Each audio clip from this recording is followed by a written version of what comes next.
Magandang araw po sa inyong lahat. Panibagong araw, panibagong kwento na naman ang ating mapapakinggan sa araw na ito. Muli ako po si Miss Sunako at ako po ang inyong makakasama sa kwentong ito. Pero bago tayo magsimula, sa mga nais pong magpa-shoutout, maaaring i-comment nyo lang po ang inyong pangalan at kung saan kayo nakatira para ma-shoutout po namin kayo sa susunod nating uploads. So, simulan na natin ang kwento at samahan niyo po kami hanggang sa dulo. Lalaki na may anak na sutil na bata.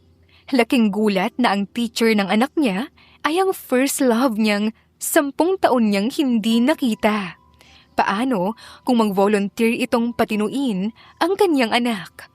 May mabuo kaya muling pag-iibigan sa pagitan nilang dalawa? Galit na naglalakad papasok ng bahay nila si Marcus. Kakauwi niya lamang sa opisina at pagkauwi niya, may natanggap siyang tawag agad mula sa paaralan ng anak niyang si Mia. Mia! Malakas niyang sigaw nang makapasok siya sa bahay. Agad niyang nakita ang anak na nasa living room, nakahilata at nanunood ng TV. Ano itong ginawa mo? Bakit ako pinapatawag ng teacher mo sa school, ha? Galit niyang tanong. Ayaw naman talaga niyang sigawan ang kanyang anak, lalo na at 10 years old pa lamang ito. Pero hindi na ito gaanong kabata para basta na lang niyang konsintihin. So what, Dad? Pagtataray nito sa kanya at binaliwala siya. Saka binalik ang paningin sa TV. Mariin namang napakuyom ng kamao si Marcus. Ang mga kamay niya, sa tinagal-tagal niyang single dad na kaya niyang tiisin ang kanyang anak, lalo na at alam niyang naghahanap lamang ito ng pagmamahal ng isang ina. Namatay ang asawa ni Marcus dahil sa panganganak noong 22 years old pa lamang siya. Dahil doon ay baby pa lamang si Mia, siya na ang nag-alaga rito. Nahirapan siya, lalo na at may negosyo pa siyang iniintindi. Ayaw naman niyang mag-asawa ulit, lalo na labis siyang nasaktan sa pagkamatay ng kanyang asawa. Ngayong 32 years old na siya, hindi niya maiwasang mahirapan sa kanyang anak, lalo pa at patagal ng patagal, pasutil ito ng pasutil. Matinding pagpipigil ang ginawa ni Marcus sa sarili para hindi gaanong masaktan ang kanyang anak. Kahit galit siya, hindi niya kayang masaktan ang kanyang anak. So what? Seriously, Mia? Ilang taon ka na? At saka ang bata-bata mo pa? Ba't napakapasaway mo na? Ano na lang iisipin ng mami mo kung nandito siya, ha?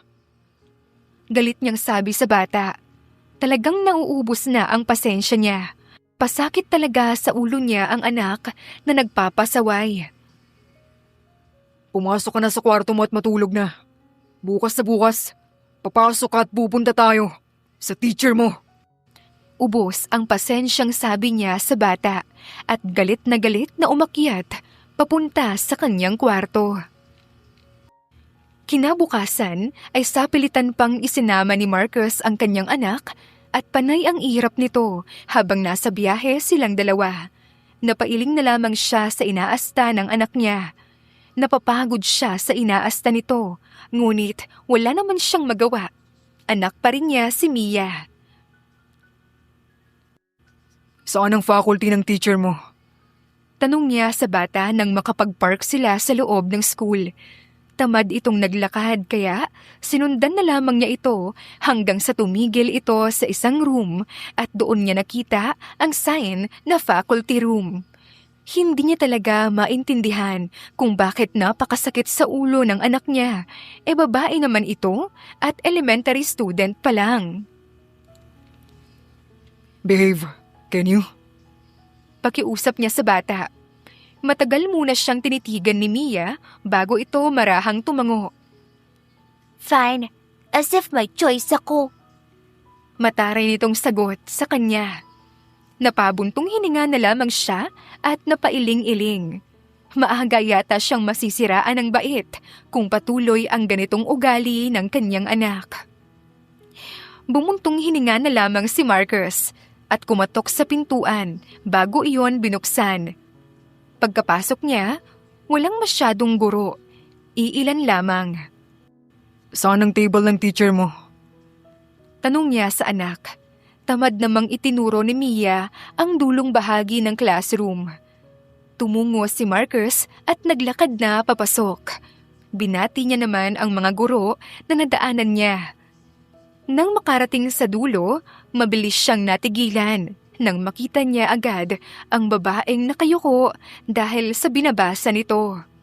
Imposibleng magkamali siya dahil kahit nakayuko ito ng bahagya, kilalang-kilala niya ang itsura niyon. Ma'am Mariel, Si Mia ang nagsalita, dahilan upang mapaangat ng tingin ang guro ni Mia. Kitang-kita rin ni Marcus kung paanong nagulat ang mukha ng dalaga sa kanya. Gulat na gulat si Mariel sa nakikita ngayon. Halos 10 taon din ang lumipas simula nang huli niyang nakita ang lalaking nasa harapan niya. Hindi niya akalain na ngayon pa talaga niya ito makikita. Good morning, Mia. Siya ba ang father mo?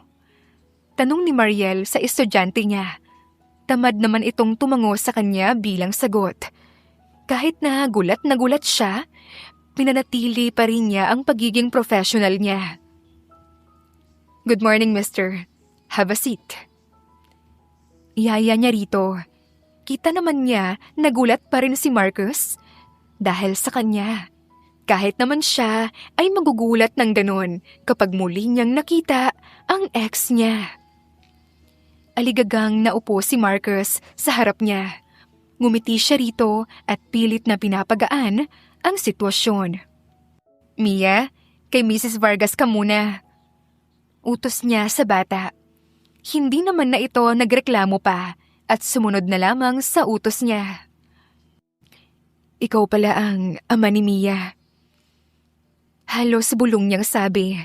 Hindi niya alam kung saan siya kumuha ng kapal ng muka para makipag-usap ng maayos kay Marcus. Yes, sir. Ikaw rin pala ang teacher niya. Tumango naman siya. Pilit na iniiwasang mahiya kay Marcus. Hindi niya kasi ito inaasahan. Na hindi nga man lang niya naisip na muli niyang makikita si Marcus, ang ex-boyfriend niya na ilang taon na ang nakararaan simula nang maghiwalay sila. Huli niyang nakita ito noong ikinasal ito at sigurado siyang ang ina ni Mia ang babaeng pinakasalan nito. Yes, well mister, hindi ko napapahabain pa. The main reason kaya pinapunta ko kayo rito dahil last Friday may nakaaway na student si Mia. Also, nung isang linggo, may 1 o 2 beses lang siyang napasok. Idagdag pa natin na hindi siya gumagawa ng mga pinapagawa ng teachers niya on every subject. That's why pinatawag ko na kayo ngayon. Seryosong paliwanag ni Mariel kay Marcus.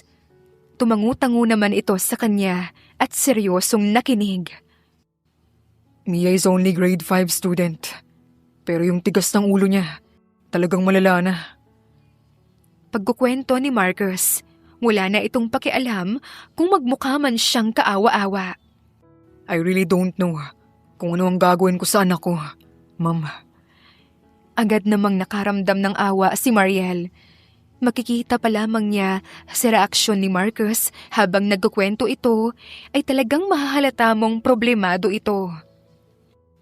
Ano ba sa tingin mo ang rason ni Mia kung bakit siya nagkakaganito? Gusto naman ni Mariel tulungan ito, lalo at estudyante niya si Mia.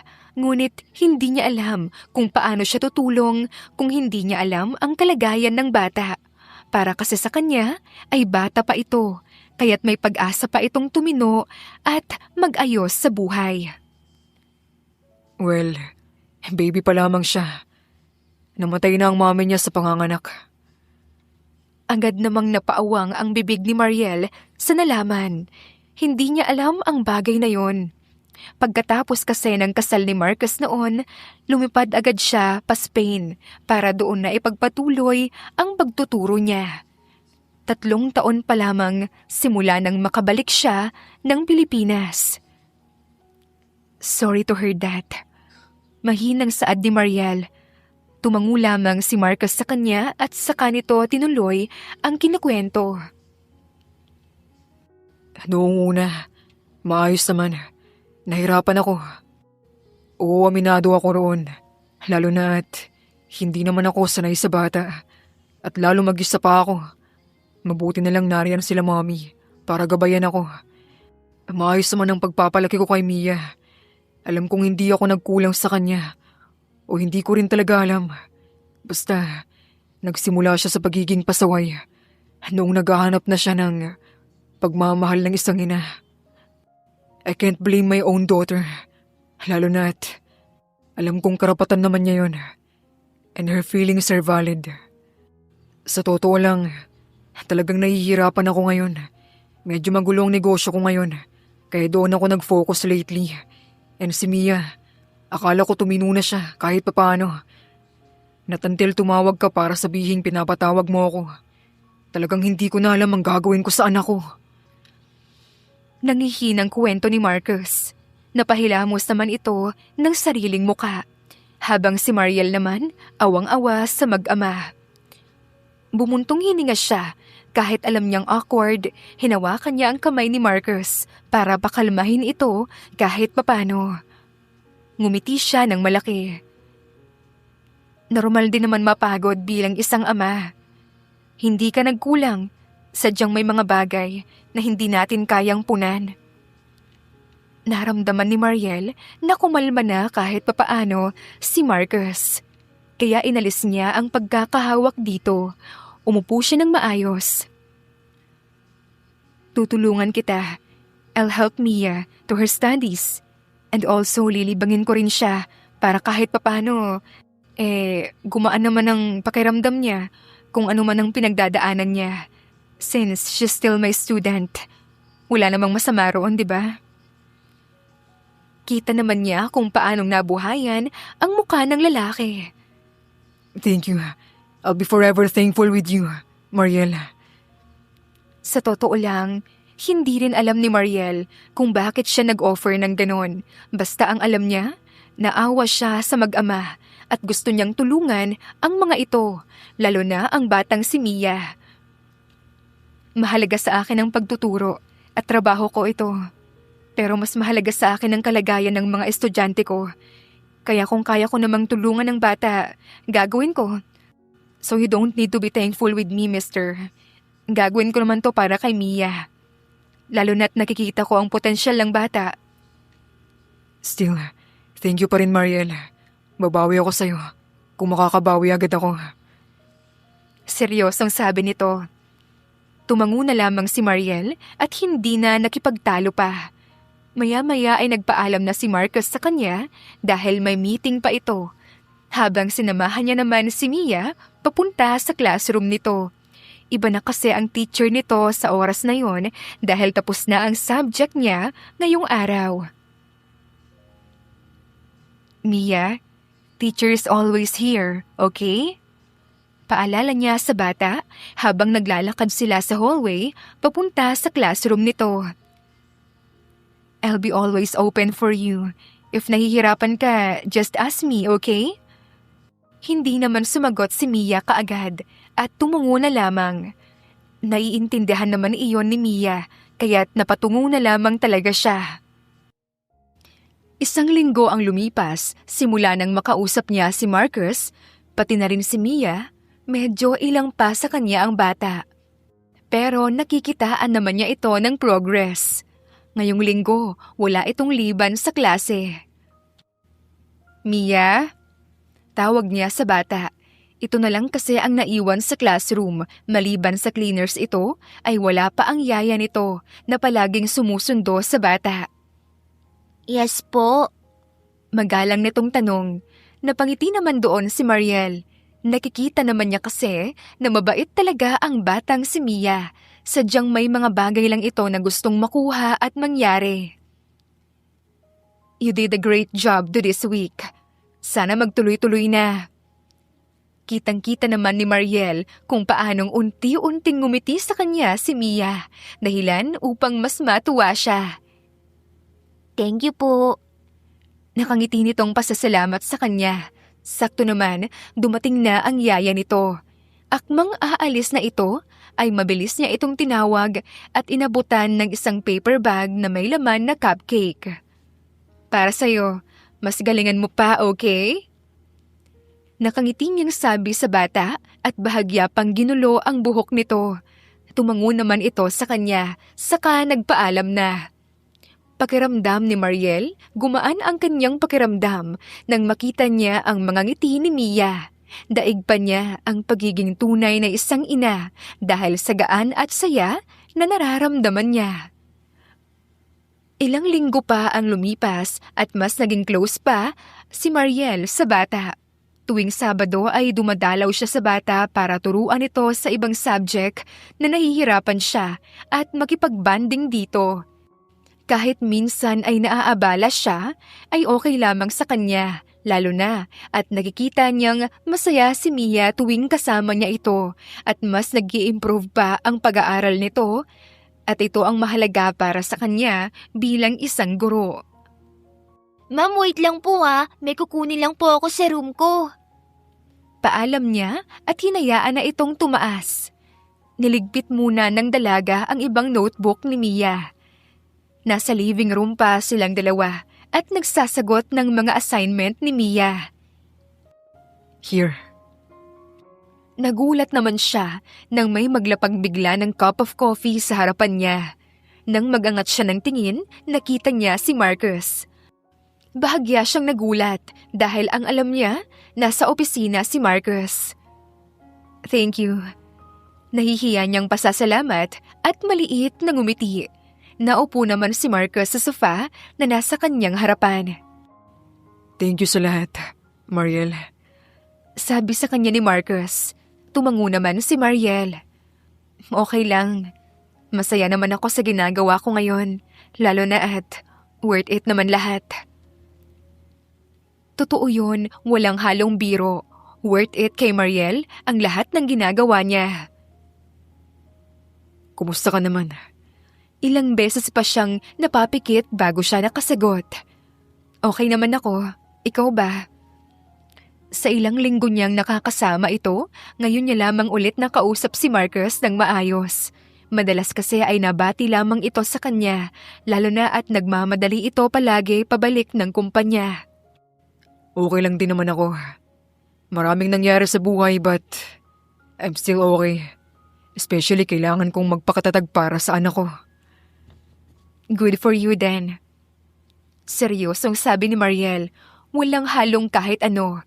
Masaya talaga siya para kay Marcus, lalo at nakikita niya talaga na nagiging mabuting ama ito kay Mia. How are you? Ha? Di ba nasagot ko na? I mean, kumusta ka na ngayon? How's your career after all these days?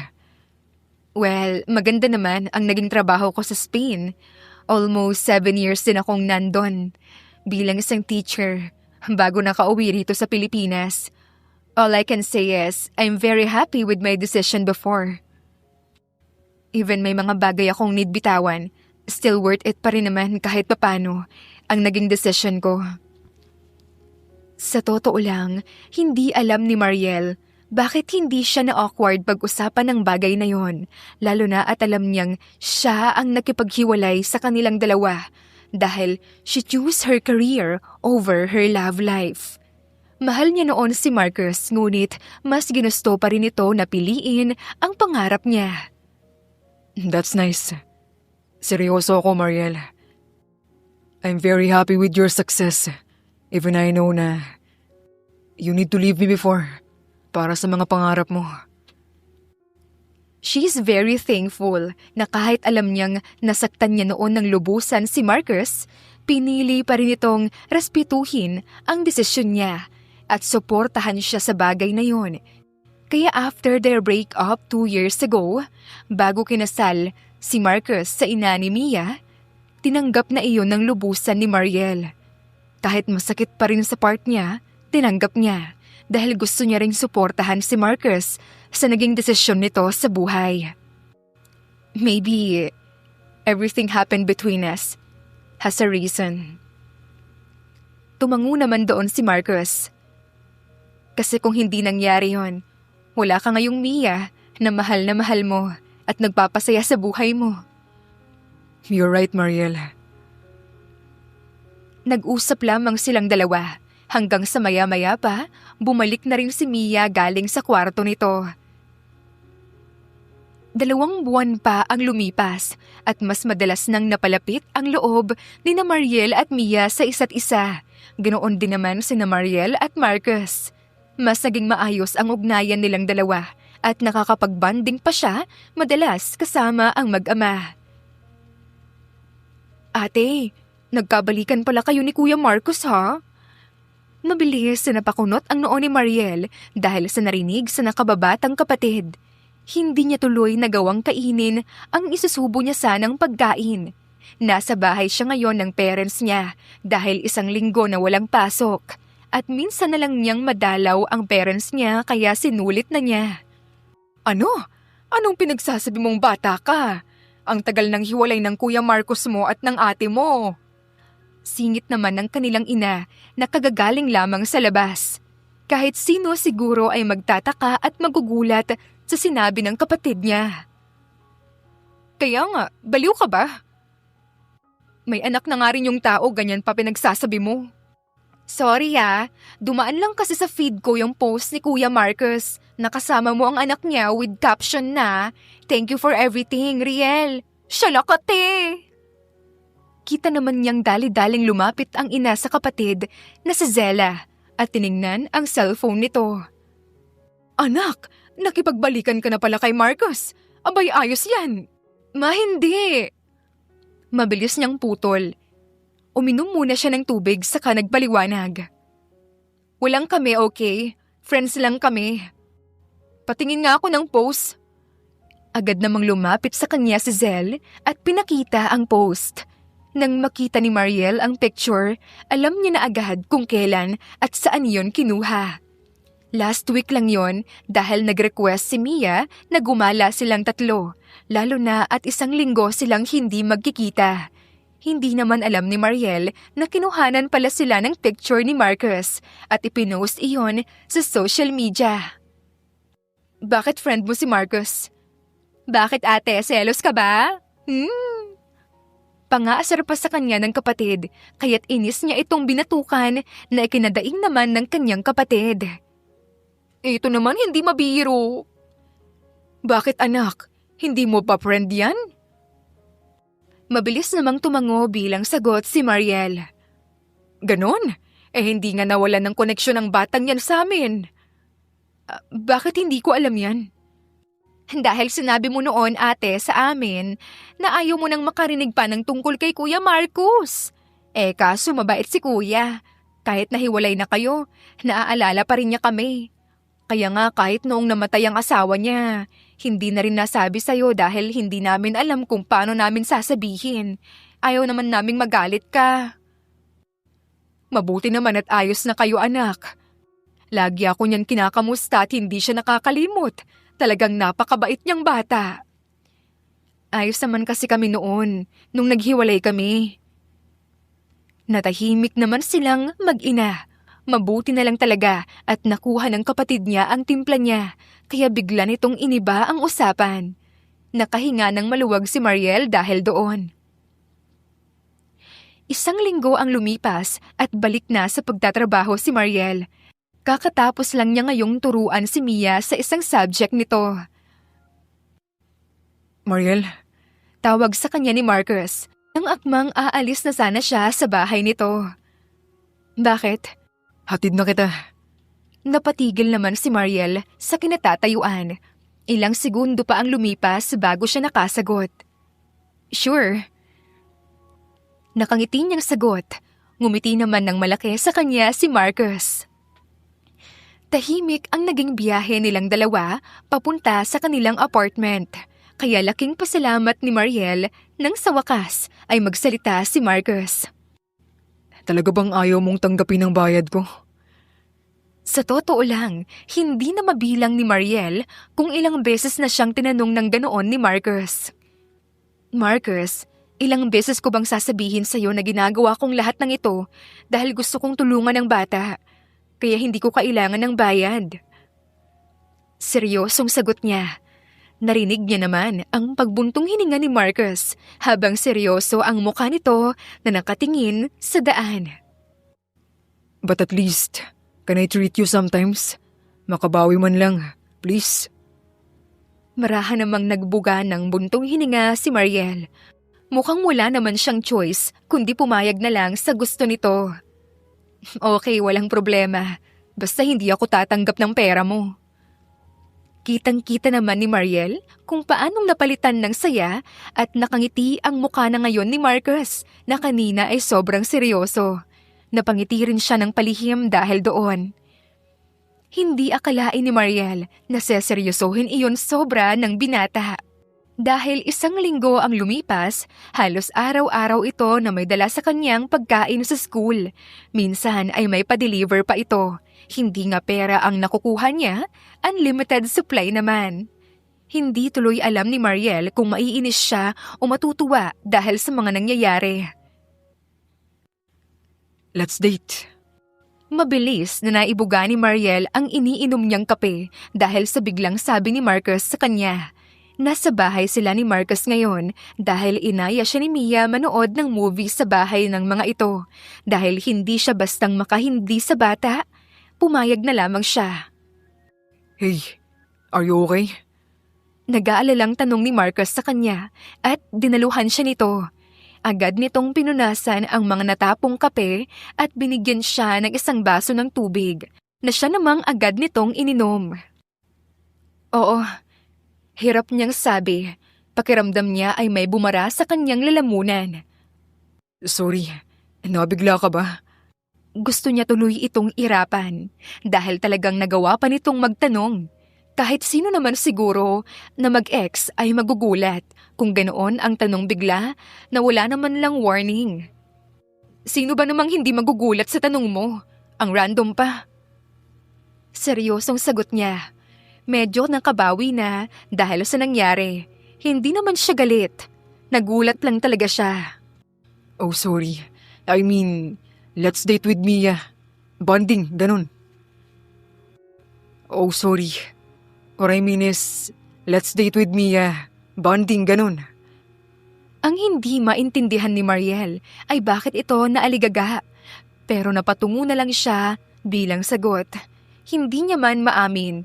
Medyo naging assuming siya sa bagay na yon. Akala niya kung ano na. Kailan? Tomorrow sana. Dinner lang. Then, iikot siguro sa mall. Kung gusto mo, ayain na natin sila Tita at Zel. Walang problema doon. Matagal na rin gustong makilala ni Tita si Mia. Bigla niya tuloy na alala ang ikinuwento sa kanya noong nakaraan ni Zel. Ano pong pinag-uusapan yung dalawa? Biglang singit ni Mia sa kanila na kababalik lang galing sa banyo. Who is Zel, Daddy? Kapatid ko, Mia. Si Mariel na ang sumagot dito. Naupo si Mia sa kanyang tabi. Magkakasundo kayong dalawa. Mahilig ding mag-drawing yun at kumanta. Talaga po? I wanna meet her po, kung ganon. Parehas namang napangiti si Marcus at Mariel sa nasaksihan. Ibang-iba na talaga ang pagkasigla ngayon ng bata. Natutuwa sila na ang bata ay nagkaroon na ng gana, hindi katulad ng dati, tamad at sutil. We're gonna have a dinner with them bukas, anak. Sagot niya sa anak, na kinabigla naman ni Mariel. Pinanlakihan niya ng mata si Mia. Hindi ko pa natatanong sila mama. No worries, Riel. I'm sure papayag sila tita. Malokong sabi ni Marcus, saka pa siya kinindatan. Palihim naman niya itong inirapan at nag-iwas ng tingin. Ito na naman si Marcus. Binabaliw siya, dahilan kaya nagugulo ang kanyang isipan. Kinabukasan, nagulat na lamang si Mariel na napapahayag na agad ni Marcus ang kanyang pamilya. Hindi niya tuloy matukoy kung sino ba talaga ang anak sa kanilang dalawa. Pagkasundo kasi sa kanila ni Marcus sa bahay nila, ay agad nang nakipagdaldalan ang kanyang mama sa binata. Habang ang kapatid naman niya ay kakwentuhan din agad si Mia. Siya na lamang yata ang tahimik sa kanilang lahat. Alam mo anak, bagay talaga kayo ni Marcus. Ibang-iba yung saya at ngiti na nakikita ko sa inyong dalawa kapag kayo na ang nag-uusap at magkasama. Biglang sinabi sa kanya ng ina.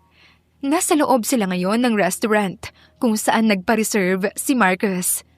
Silang mag-ina lang ang nasa table ngayon dahil nasa restroom ang mga kasama nila.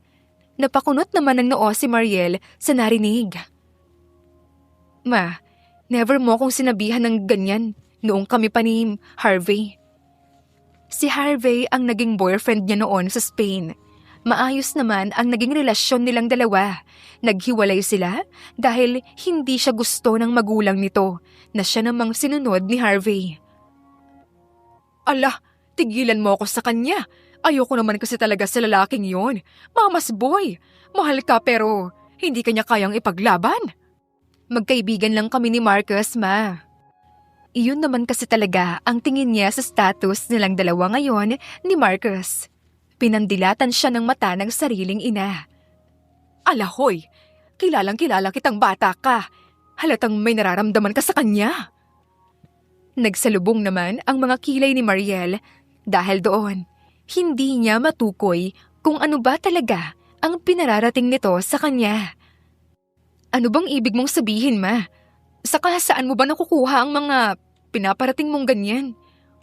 Well, anak, matalino ka. Huwag na tayong magpanggap. Akala mo ba hindi ko nakikita ang mga tingin mo sa kanya kanina? Mga ngiti mo, anak, masyadong halata. Tapos nagsama pa kayo ni Mia para kayong isang pamilya. Anak, ako nang nagsasabi sa'yo. Halata ka na, in denial ka lang. Pinakiramdaman ni Mariel ang sarili. Sakto naman napatingin siya sa isang gawi. Nakita niya roon si Marcus na may kinakausap. Hindi niya napigilan ang sariling hindi mamangha at mapangiti habang pinagmamasdan si Marcus sa malayo. Tila walang nagbago sa pagtingin niya sa lalaki. Parang katulad pa rin nung dati, noong silang dalawa pa. Katulad niyan anak, yang mga tingin mo at yang mga ngiti mo ngayon. Halatang nagmamahal, halatang in love. Kaya kahit itanggi mo pa sa akin ang paulit-ulit, hindi mo ko mapapaniwala dahil iba ang pinapakita ng mga galaw mo sa sinasabi ng bibig mo.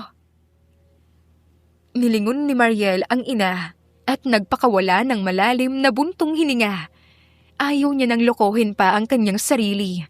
Alam ni Mariel sa sarili na tama ang ina dahil sa totoo lang, mahirap hindi mahalin si Marcus.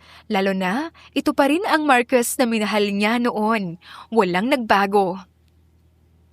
Wala naman akong magagawa sa feelings ko, ma. Bumabalik at bumabalik talaga eh. Ang kaso, bumalik man, sa akin lang. Ako lang ang nakakaramdam, pero siya mukhang malabo na. Malungkot niyang sabi at nag-iwas ng tingin sa kanyang ina. Sakto namang bumalik na sina Mia at Zell. Sumunod ding bumalik si Marcus na agad na upo sa kanyang tabi. Dumating na rin ang order nilang lahat.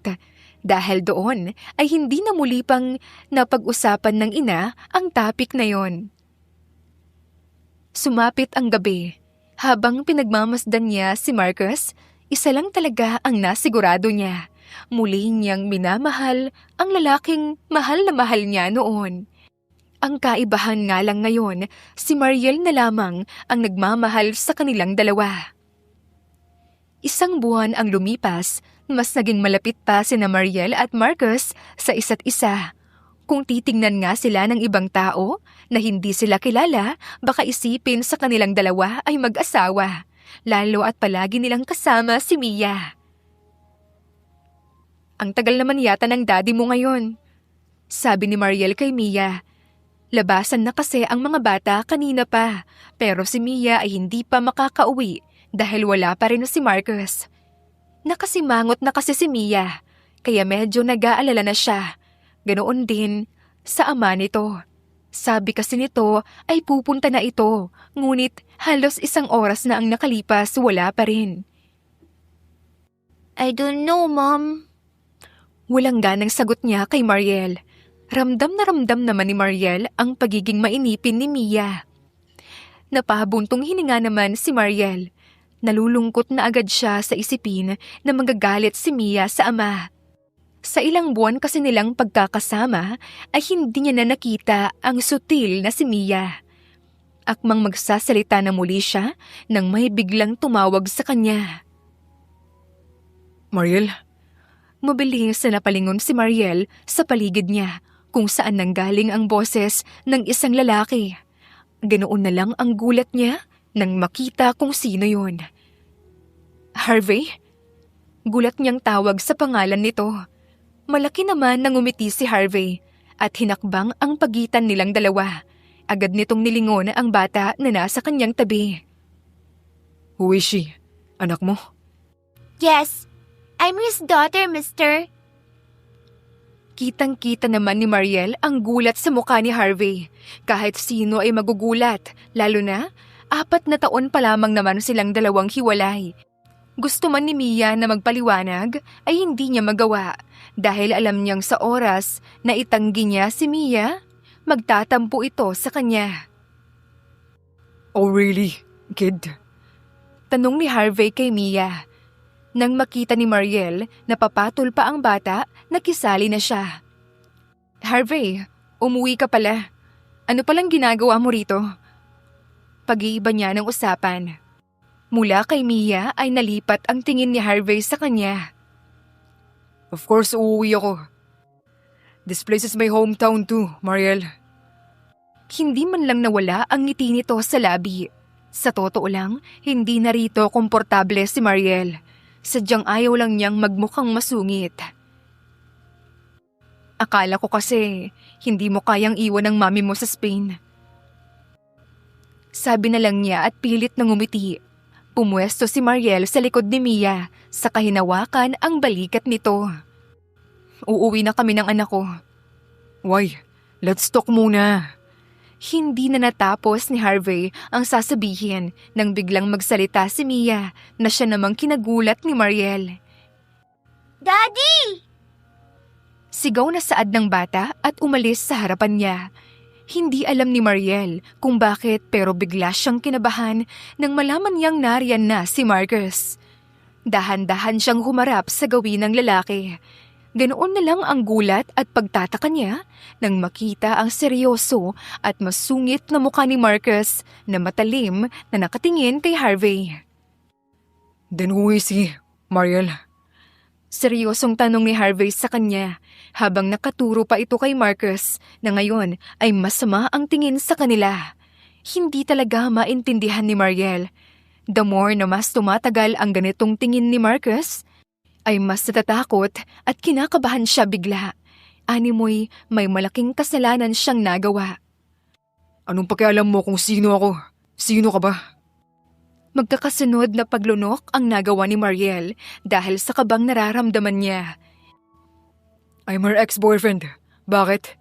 Sino ka ba?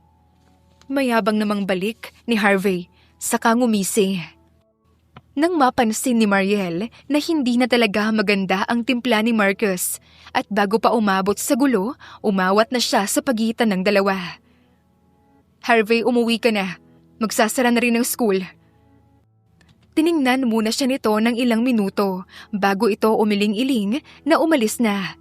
Nang makaalis na ito ng tuluyan, saka lamang siya nakaharap ng maayos kay Marcus. Marcus, bakit ngayon ka lang? Nag-aalala siya kanina, sa totoo lang. May dinaanan lang. Walang ganang sagot nito at nag-iwas sa kanya ng tingin. Tila kinurot ang puso ni Mariel dahil sa ginawa nitong pag-iwas sa mga tingin niya. Humarap ito sa bata. I'm sorry, baby. It's okay, Daddy. Nandito naman po si Tita Mariel. Sabi ng bata sa ama. Tumango naman si Marcus sa anak bago ito muling hinarap ang dalaga. Uuwi na kami.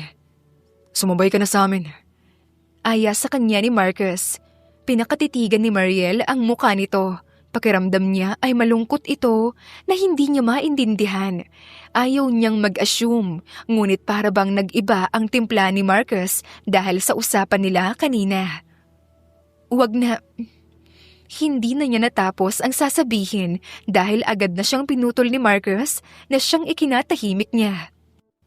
Sumabay ka na sa amin. Ihatid na kita. Seryosong sabi nito. Wala naman nang nagawa pa si Mariel kundi ang tumango na lang at pumayag sa gusto ng binata.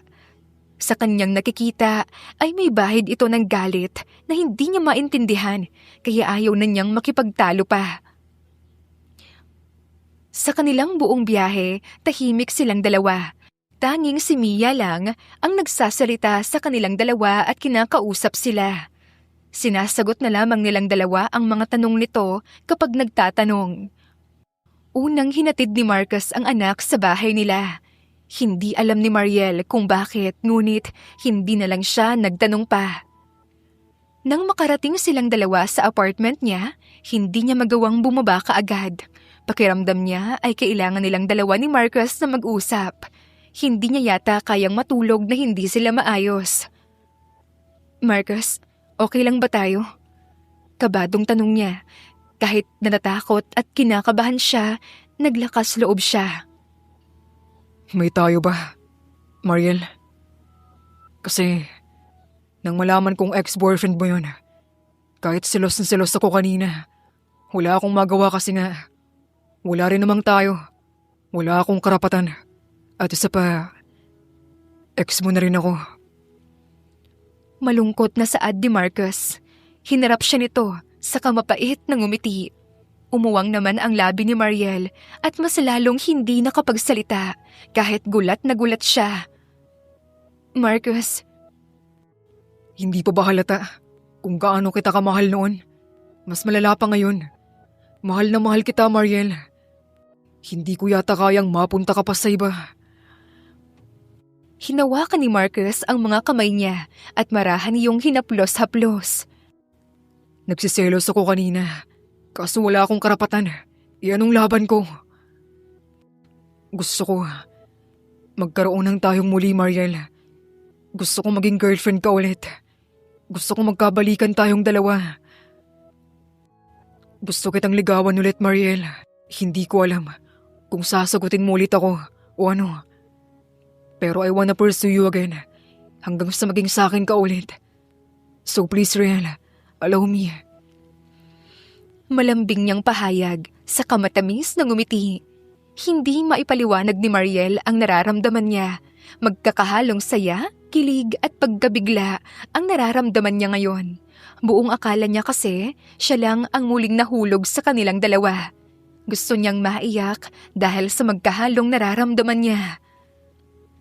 Marcus, hindi ko alam ang sasabihin ko.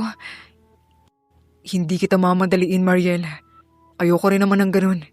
Hindi naman porket may pas tayo, kailangan madaliin natin ang mga bagay, di ba? Marcus, gusto ko lang sabihin sa'yo na nagugustuhan na rin kita ulit. Nakangiti niyang saad. Kitang-kita naman niya kung paanong nabigla ang mukha ng binata. Kaya pumapahayag na ako na ligawan mo ulit ako. Dahil doon ay mabilis siyang niyakap ng binata na siya namang ginantihan niya rin kaagad. Sobrang saya ng puso niya ngayon dahil sa nangyari. Laking pasalamat ni Mariel na sa pangalawang pagkakataon, muli silang pinagbigyan ng Panginoon na hindi na nila sasayangin pang dalawa. Isang buwan na ang lumipas, simula nang muling ligawan ni Marcus si Mariel. Sa totoo lang, ay wala sa balak ni Mariel na patagalin pa ang ligawan nilang dalawa, lalo na at hindi na sila pabata pa.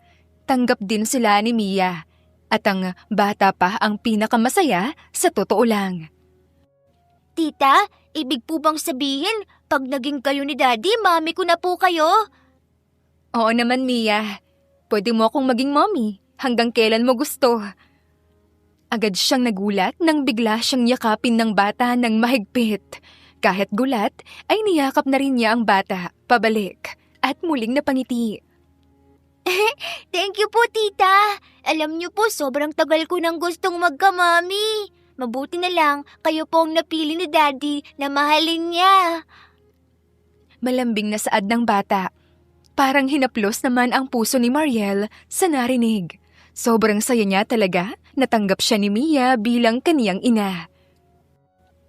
Thank you. Biglang sabi ni Marcus habang yakap-yakap siya nito. Nasa loob sila ngayon ng kwarto ni Marcus at si Mia tulog na habang silang dalawa ay nanonood ng movie. Taka namang nag-angat ng tingin si Mariel kay Marcus.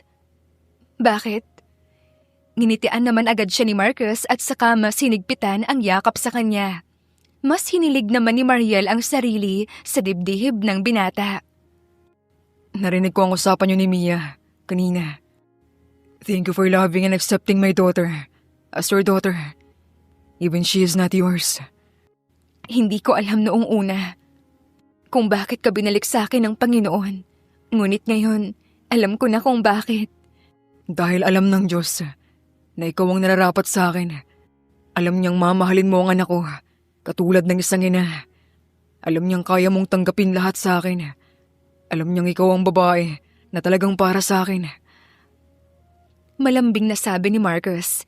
Sa bawat mga salitang binitawan nito ay damang-dama ni Mariel ang pagmamahal at pagiging seryoso ni Marcus sa mga sinabi niya na siya namang ikinatuwa ng kanyang puso. Wala talagang ibang lalaki ang kayang magparamdam sa kanya ng ganito, kundi si Marcus lang. May iba mang lalaki siyang minahal ngunit wala pa ring makakatalo kay Marcus. Mahal kita eh. Kapag mahal mo, tatanggapin mo kahit ano pa siya o kahit anong meron siya. Thank you for the love that never made me feel unworthy. I love you so much, Mariel. Thank you for risking again for the second time with me.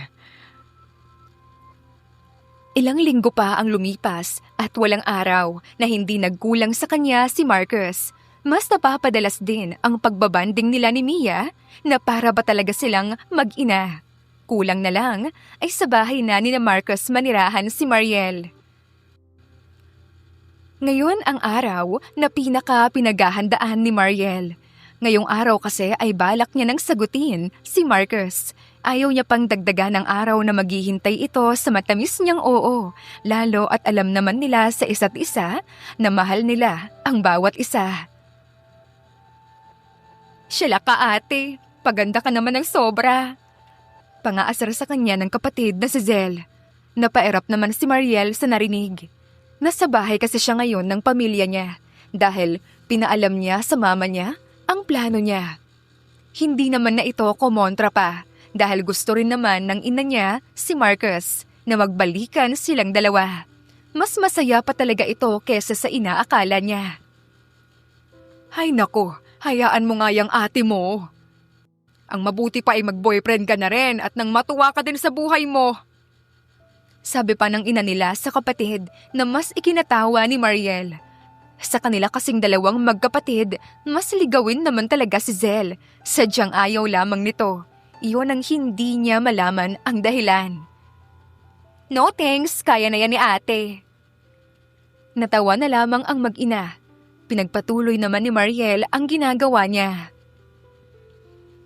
Kinagabihan, nagpunta si Mariel kay Marcus.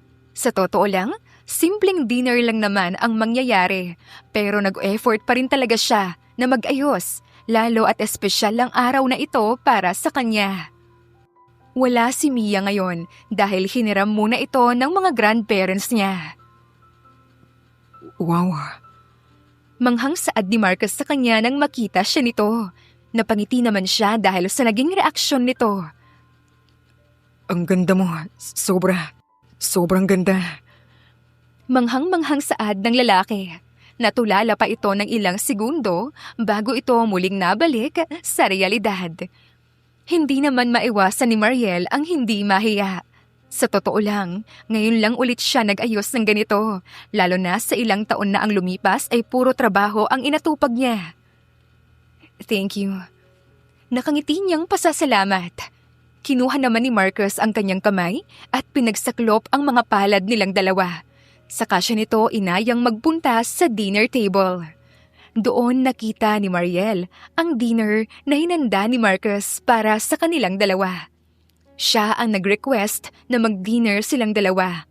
Ang balak ni Mariel ay siya ang gagastos ng lahat, ngunit mapilit ang binata at ito na ang nagpresenta na gumawa ng dinner nilang dalawa. Agad siyang ipinaghila ni Marcus ng upuan kaya't naupo siya agad doon. Salamat. Naupo na rin si Marcus sa harapan niya. Nagsimula na silang mag-dinner dalawa. May pinag-uusapan din silang bagay-bagay na enjoy naman nilang dalawa. Hanggang sa matapos silang mag-dinner ay niyaya naman ni Marcus si Mariel sa garden. Tingin din ni Mariel, iyon na rin ang tamang oras para sagutin na si Marcus. Marcus. Mahinahong tawag ni Mariel dito nang makaupo sila sa big swing na nasa garden. Kinakabahan talaga si Mariel. Hindi niya rin maintindihan kung bakit, lalo na at hindi naman ito ang unang beses na sasagutin niya si Marcus. Yes? Ano yun? You look so serious. Gusto ko lang sabihin na pwede ka nang tumigil manligaw. Nakangiti niyang sabi. Kumunot naman ang noo ni Marcus dahil sa narinig. Bago pa ito makaimik, agad na siyang inunahan ni Mariel. Dahil tayo na, sinasagot na kita. Ngiting-ngiting dagdag pa niya. Kitang-kita niya naman kung paanong nanlaki ang mga mata ni Marcus sa gulat. Natawa naman siya. Mukha silang teenager na bagong magnobyo. Agad siyang niyakap ni Marcus ng sobrang higpit. Damang-dama ni Mariel ang tuwang nararamdaman ni Marcus at masaya siya dahil doon. Ramdam na ramdam niya ang pagmamahal sa kanya nito. I love you so much, Mariel. Thank you. Thank you sa lahat. Thank you rin. Thank you sa inyo ni Mia. Mahal na mahal ko kayo, Marcus. Nagyakapan silang dalawa ng mahigpit. Ilang buwan ang lumipas simula nang maging opisyal silang dalawa. Sobrang saya ng kanilang relasyon, lalo na at kasama nilang madalas makipagbanding si Mia. Kung hindi lang titignan ang kanilang edad, siguradong iisipin ng mga taong nakakakita sa kanila ay para lamang silang mga college student na bagong magnobyo. What do you wanna eat? Nasa apartment sila ngayon ni Mariel dahil may tinatapos siyang lesson plan. Hindi naman ito matiis ni Marcus kaya nagkusa na itong nagpunta. Kahit ano, sagot na lamang ng dalaga na busy talaga sa ginagawa. Malapit na kasing mag-end ang school year kaya tuloy-tuloy ang mga gawain niya. Minsan na nga lang niya mapuntahan ngayon si Mia dahil sa sobrang busy niya. Mabuti na lang at nauunawaan siya ng bata. Babe, saan ako hahanap ng kahit ano? Hindi niya alam kung nagbibiro ba ito. Masama naman siyang tiningnan ni Mariel. Kitang-kita naman niya kung paanong magkakasunod na lumunok si Marcus at nag-iwas sa kanya ng tingin. Sabi ko nga, o-order na lang ako ng pagkain nating dalawa na kahit ano. Saka bigla nang lumabas ng kwarto niya. Napailing na lamang si Mariel sa nobyo at pinagpatuloy ang ginagawa nito. Maya-maya naman ay natapos na rin ni Mariel ang ginagawa niya, kaya't nakakain na rin silang dalawa ni Marcus. Pagkatapos nilang kumain, si Marcus na ang nagligpit ng pinagkainan nilang dalawa, habang si Mariel naman ay dumiretso na sa bathroom upang maligo. Nang matapos siya ay naabutan niya si Marcus na nakahiga sa kama niya. Dito ka matutulog? Tanong niya habang pinupunasan ng maayos ang buhok niya. Pwede. Tanong nito na parang bata. Bahagya naman siyang natawa dahil doon. Oo naman. Para kang baliw talaga, no? Hindi naman na tayo mga bata pa. Agad siyang yumakap sa bewang ng nobyo. At sumiksik sa katawan nito. Sobrang naging busy talaga siya nitong nagdaang araw. Pagod na pagod siya. Namiss kita. Lalo na ako, no? Miss na kita, babe. Finally, hindi ka na busy.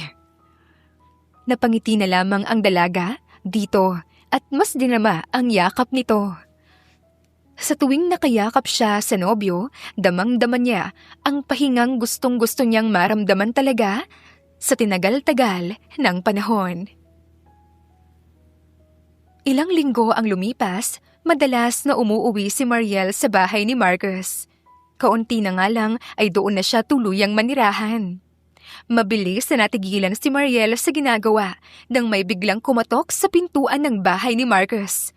Dahil wala si Marcus, habang si Mia naman ay busy sa mga assignment niya, ay siya na lamang ang tumayo upang buksan ito. Ganoon na lang ang gulat niya nang makita ang isang babae pagkabukas niya ng pintuan ng bahay. Sino po sila?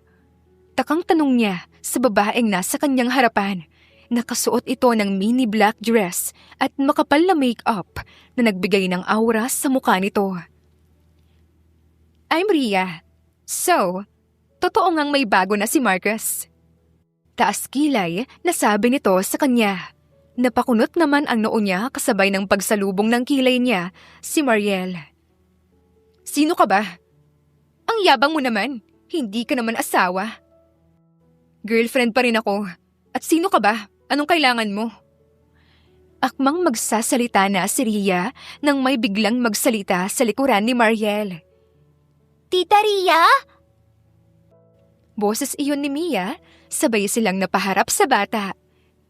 Hello, baby girl!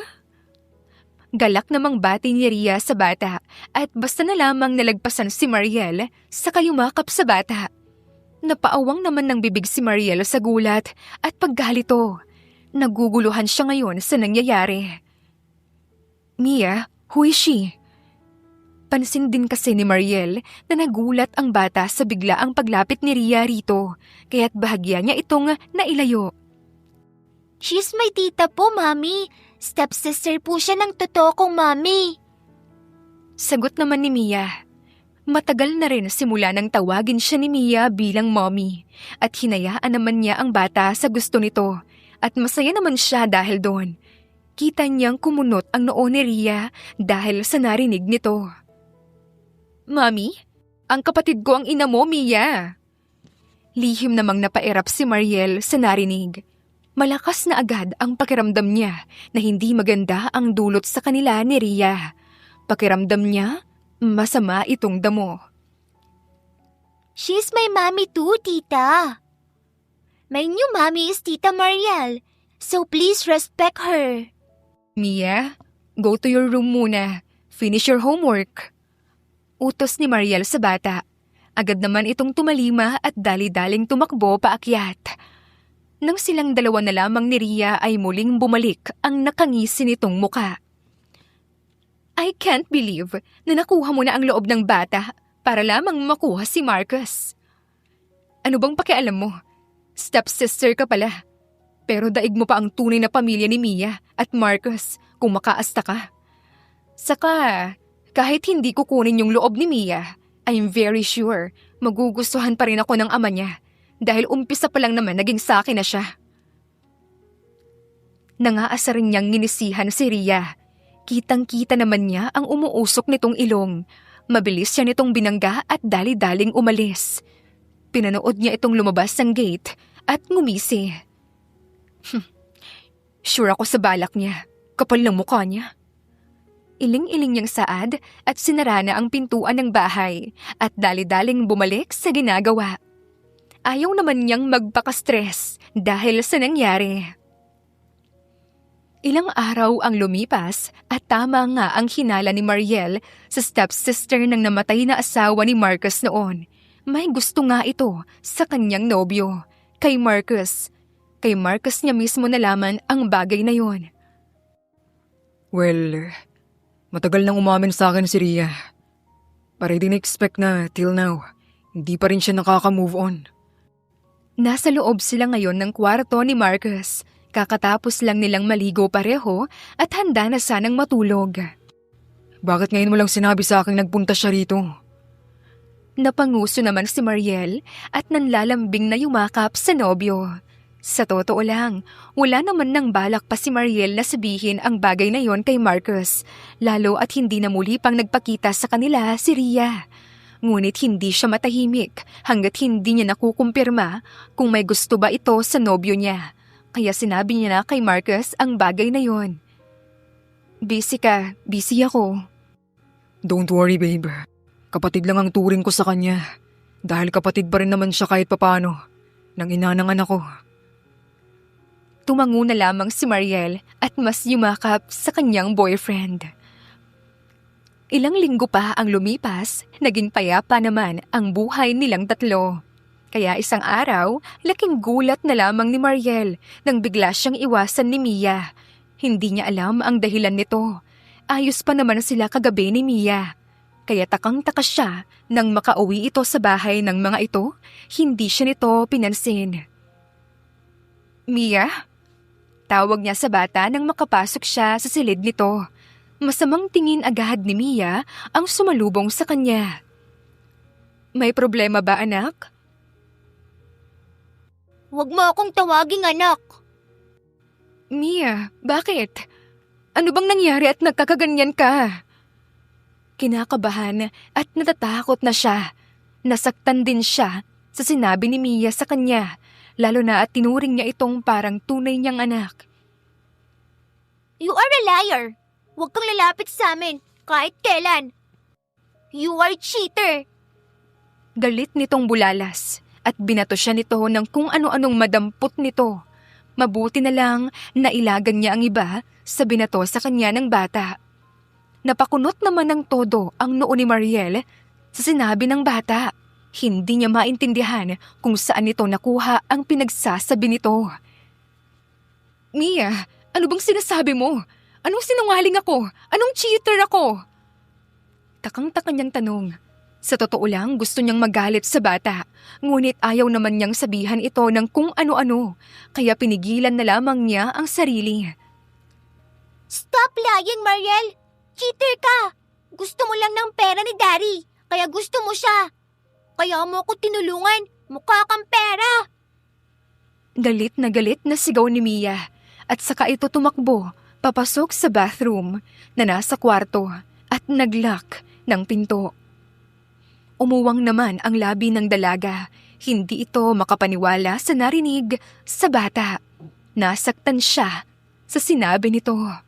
Pakiramdam niya ay sinasaksak siya ng paulit-ulit sa bawat salitang sinabi nito sa kanya.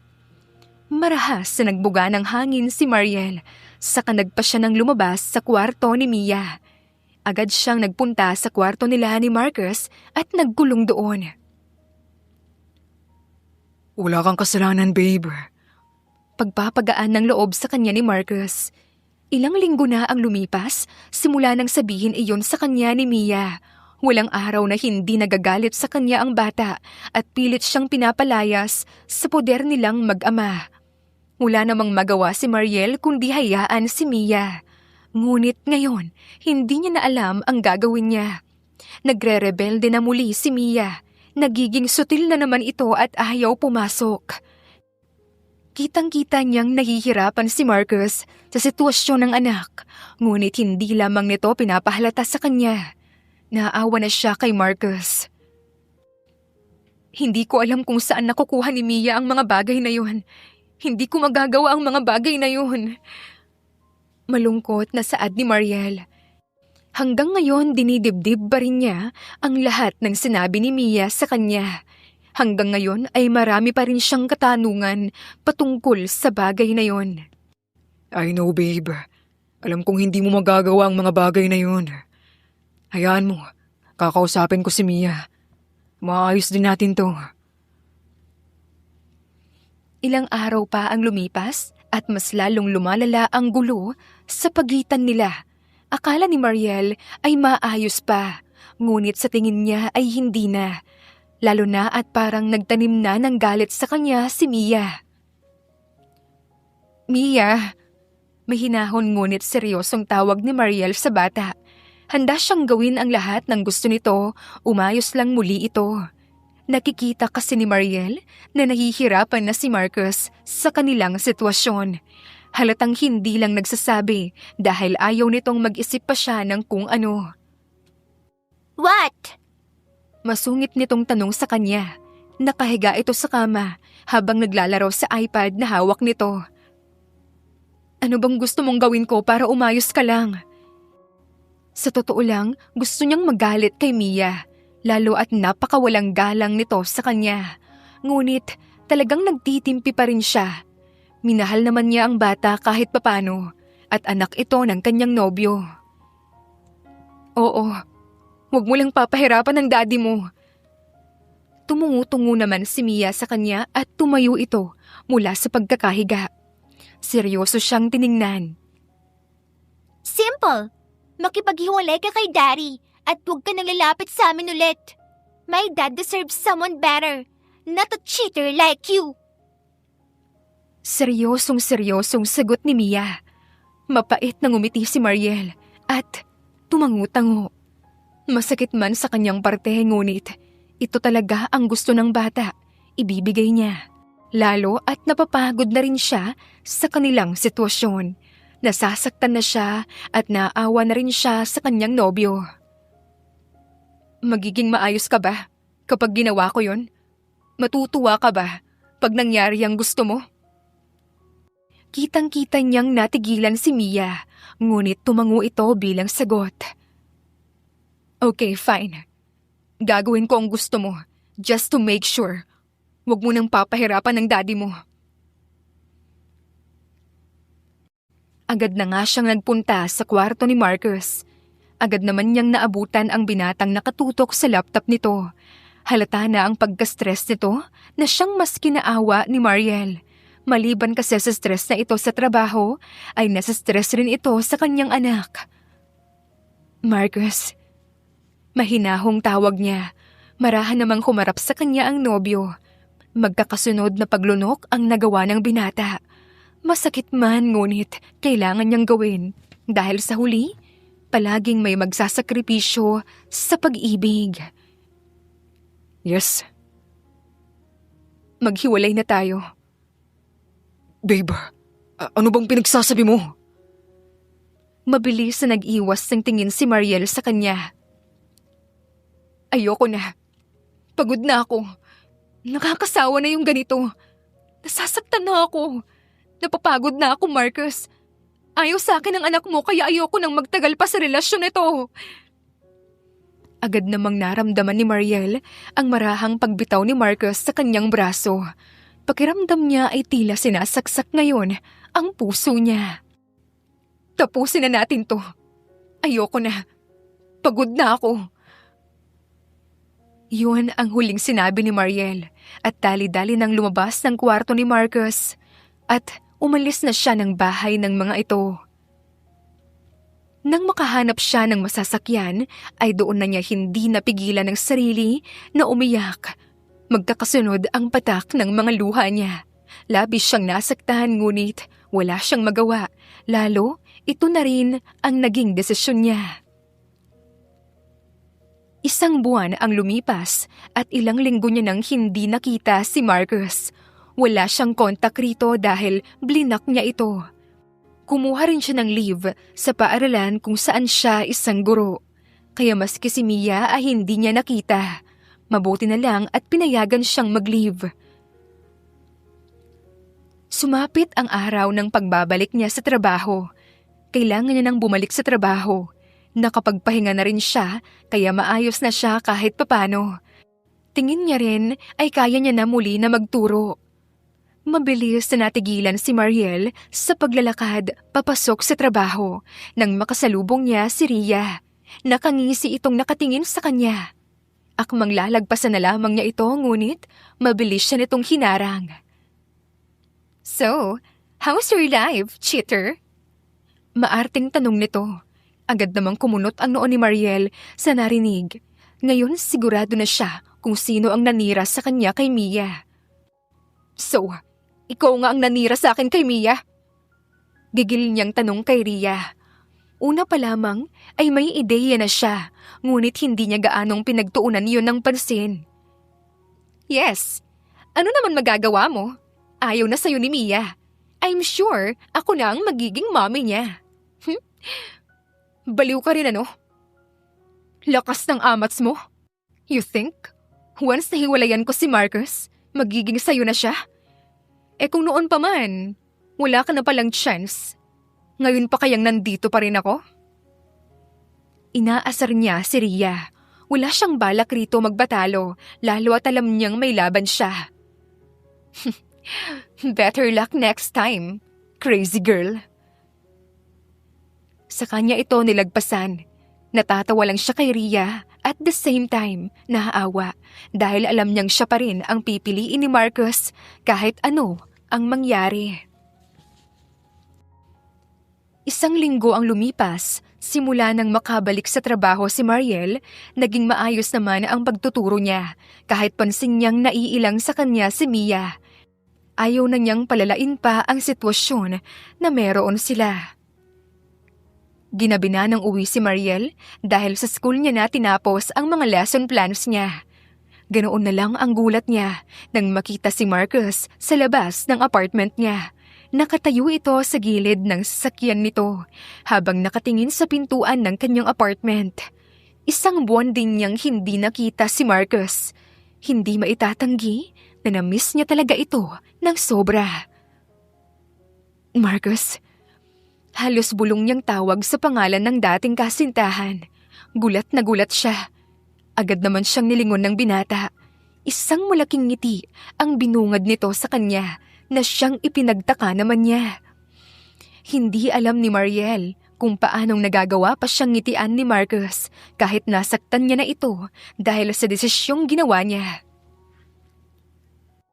How are you? Okay lang ako. Ikaw? I miss you, babe. Malambing na sabi ni Marcus. Hindi man lang pinansin ang kanyang tanong. Sapat naman ng isang buwan, di ba? Pwede ka nang bumalik sa akin, di ba? Emosyonal nitong tanong. Napaawang ang labi ni Mariel sa pagkabigla. Hindi niya inaasahan ang mga sinabi nito. Akala niya ayos na, tapos na, wala nang pag-asa at nirespeto na lamang ni Marcus ang kanyang desisyon. Hindi niya akalaing hinintay pala nito ang kanyang pagbabalik. Inihakbang ni Marcus ang natitirang pagitan sa kanilang dalawa. Bago siya makaimik, mabilis na siyang nayakap ng binata. Marcus, Balik ka na sa akin, please. Ayusin na natin to. nagmamakaawang saad nito. Napabuntong hininga naman ang babae at hindi na rin napigilan ng sariling yakapin si Marcus. Nasasaktan lang niyang muli ang sarili kung pipigilan niya ang kanyang sarili. Alam naman ni Mariel na babalik at babalik lamang siya kay Marcus. Kalaunan, nasa loob ngayon ng apartment silang dalawa. Nagkausap na rin sila at nagkapatawaran. Napagdesisyonan na rin nilang magbalikan dahil sa huli, doon din naman sila patungo. Kanina pala, may nalaman ako. Nakahilig siya ngayon sa dibdib ng binata habang nakayakap ang braso nito sa bewang niya. What is it? Si Rhea pala ang nanira sa akin sa anak mo. I knew it. Tama talagang hinala ko. Anong ibig mong sabihin? Simula nang dumating siya, nagkagulo na tayo. Dahil sa kanya naghiwalay tayo. Kaya malakas talaga pakiramdam ko na siyang nagsabi ng mga yun kay Mia. Di na ako papayag pang magpakalat siya ng kung ano-ano. Bukas na bukas, kakausapin natin si Mia nang maliwanagan ang anak ko. Porket alam niyang bata, ginagamit niya. Ramdam ni Mariel ang galit ng lalaki, kaya agad niyang hinawakan ang kamay nito para pakalimahin. Kinabukasan, pagkatapos ng trabaho nila, sabay na silang nagpunta sa bahay ni na Marcus. Nauna na kasing nakauwi si Mia kanina.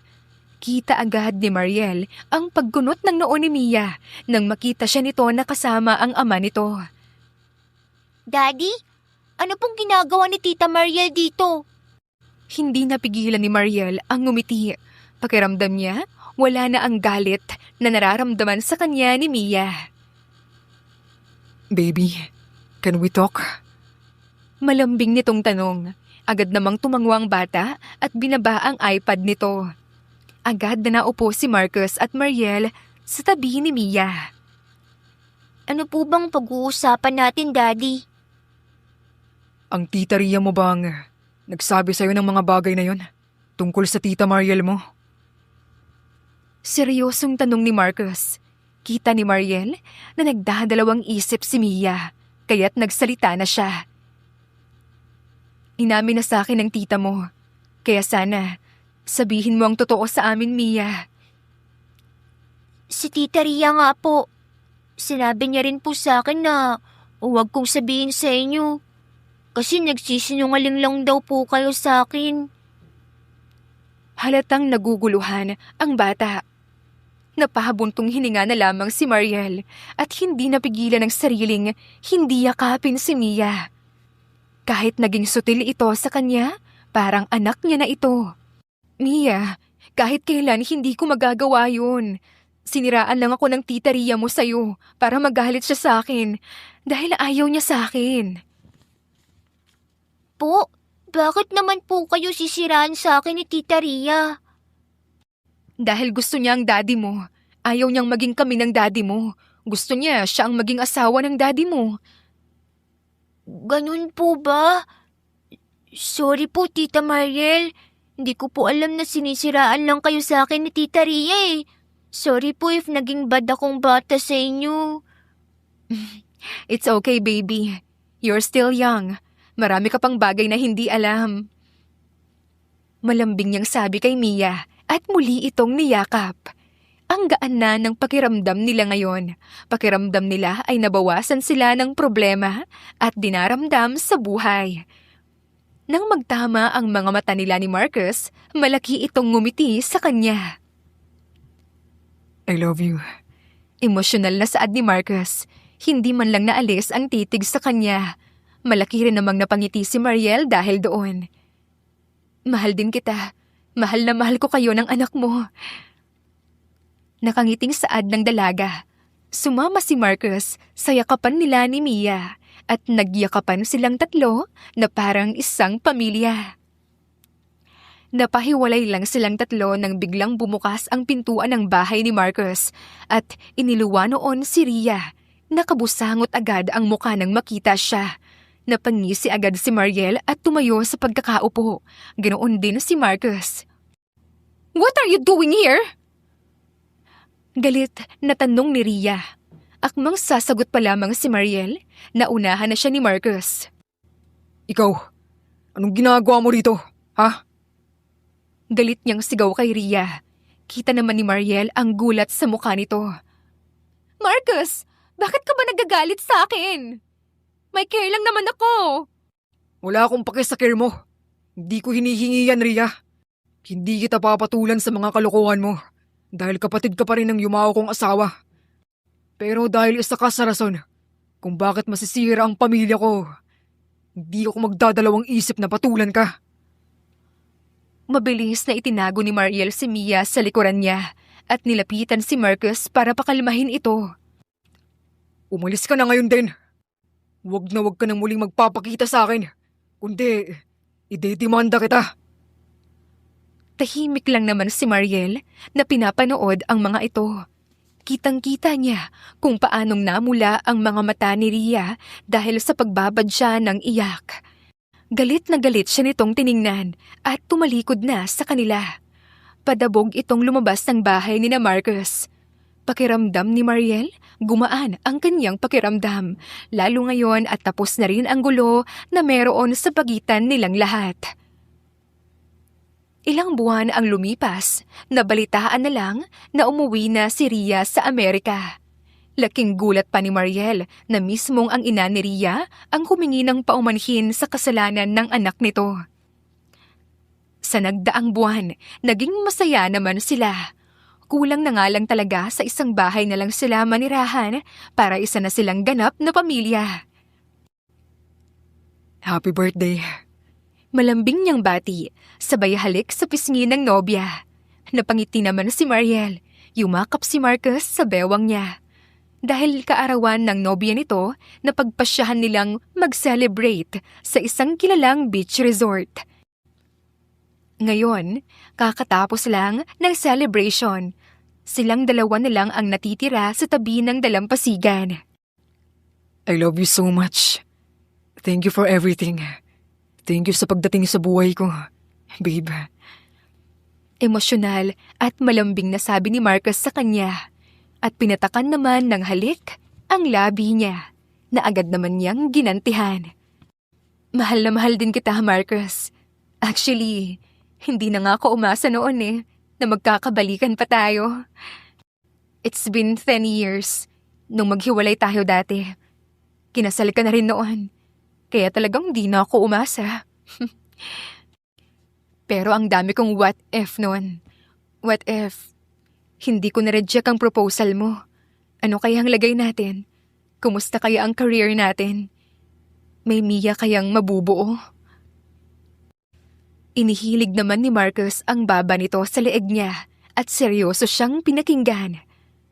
Pero I know naman na nangyari ang lahat ng yun dahil may reason. Dahil yun ang purpose noon sa buhay natin.